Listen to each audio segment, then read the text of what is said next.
So I'm going to show you how to complete the first assignment in uh, uh, in Lab 1. You need to use one of the SQL editors, either online or like I'm using the Microsoft SQL Server Management Studio.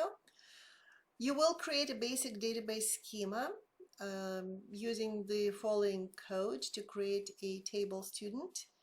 So the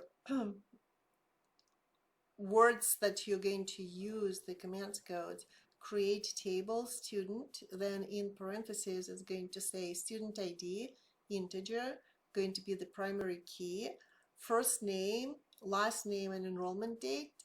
These are going to be additional fields in this database. And then you will insert sample data in this student table. The first number separated by the comma is actually the primary key, student ID, then the first name, John, then the last name, Doe, and then the enrollment date. The same with the second line. 2 is the student ID, Jane the first name, Smith last name, then enrollment date, and so on. So I'm going to execute this. And in the messages below, I see that 3 rows are affected, meaning that the Management Studio created the database student and populated it with the information given here. Okay, and so from here you can run some additional queries. For example, I can open a new query and say, okay, so I want to select all information from table student.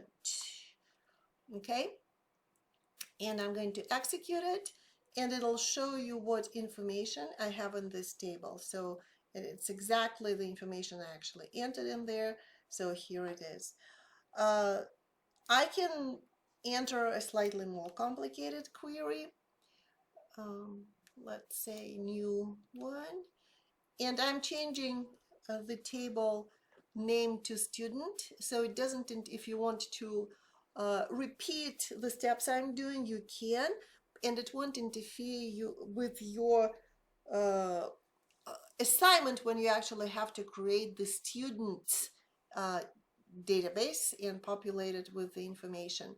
Okay, so in here I'm selecting all from student table, from student database, where enrollment date is greater than this date. So I'm going to execute it, and it's going to pull this information. So it should be greater than 080, this is August 1st. So all of this is September 1st, August 20th, and September the 1st. So basically that's how it works. You will create the database students populated with the sample data, and very similarly run the queries and then submit the files as requested. You will have to copy your SQL code and the results of each query in the document and then submit it for grading.